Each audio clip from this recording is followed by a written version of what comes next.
Refugees: Health Concerns by Kayla Reeder. What is a refugee? A refugee can be any person that has been forced to leave their home or country due to war, persecution, or even natural disasters. Whatever the reason one is forced to leave their home may be, the process can be difficult, dangerous, and traumatic. Historically speaking, when forced migration such as this occurs, it is typically caused by violence or significant threat to one's well-being, safety, life, or freedom. Due to the nature of refugeeism, many must relocate by whatever means available to them: foot, boat, train, plane, car, often to a foreign country, taking very little of their lives, belongings, or at even times, family members with them. Barriers such as language, cultural beliefs, lack of access, lack of employment, and at times lack of basic necessities make it especially difficult to achieve and maintain optimal health care. There are tens of thousands of refugees worldwide. The United States of America has had a long tradition in sheltering those seeking refuge and resettlement.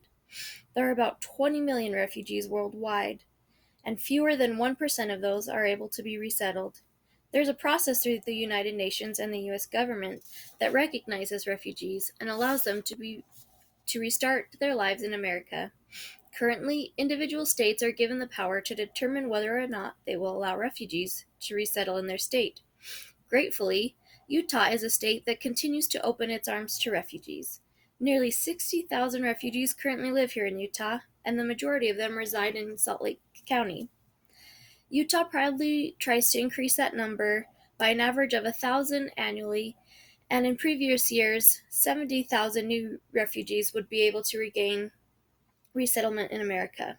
However, with recent changes in refugee mandates, this number may be changing. Utah is currently ranked 24th in the nation for refugee arrivals. Within 30 days of their arrival to Utah, refugees will receive a health screening that will identify health risks such as tuberculosis, hepatitis, pregnancy, HIV/AIDS, diabetes, hypertension, parasites, visual and hearing acuities, and mental health conditions, including PTSD, or other infectious diseases. Refugees are especially vulnerable to many diseases and both physical and mental health disparities.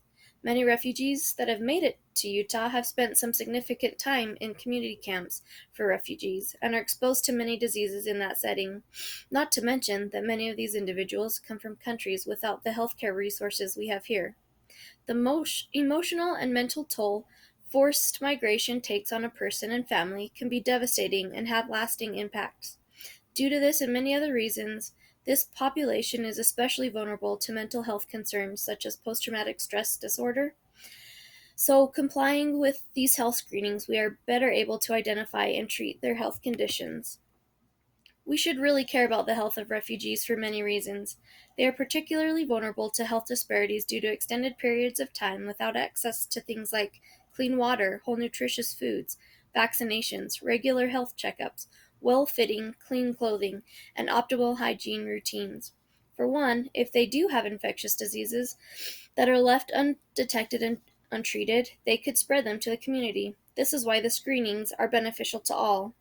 Refugees have a lot to offer our communities. Did you know that refugees are some of the nation's leading leaders in entrepreneurship? Because the majority of the time refugees bring little with them, they must start from the bottom up and work their way up. This is one reason why they are more likely than even a natural-born citizen to start their own business. However, if their basic needs, such as health care, are not met, rather than contributing greatly to our society, they will continue to struggle. Refugees offer a wealth of diversity and culture. When refugees come to America, they are often resettled in areas where they have family or a community that shares their language or culture. Other considerations for placement is the ability of the community to provide for the medical needs of the refugees. We should take pride that our Salt Lake City community has the ability and resources to assist those seeking refuge.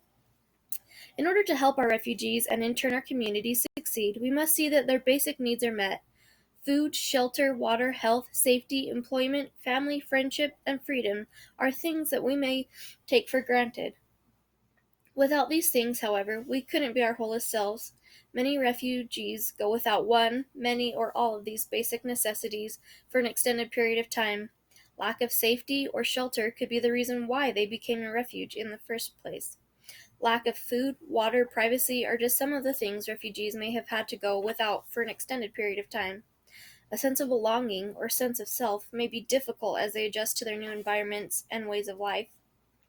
Sadly, not all refugees are greeted with kindness and respect. Intolerance for other races, cultures, and ideals is still an illness that plagues our society today. Due to this, the refugee community could use an additional voice of support as they are vulnerable to the acts of intolerance, bullying, and other hateful treatments that can ultimately affect their overall well being.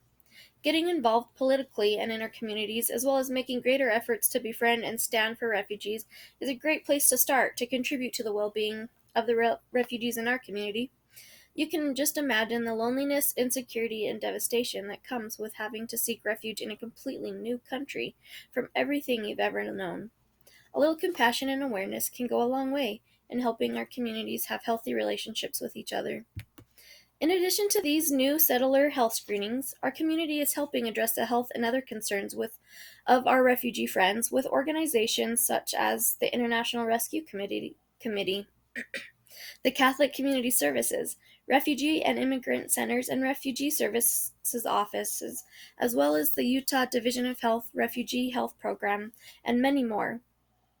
Resources such as homes, supplies, English lessons, legal services, education, nutritious and affordable food, access to health care, and much more are being provided to these refugees in order to help them live the healthiest lives possible and thrive here in their new homes.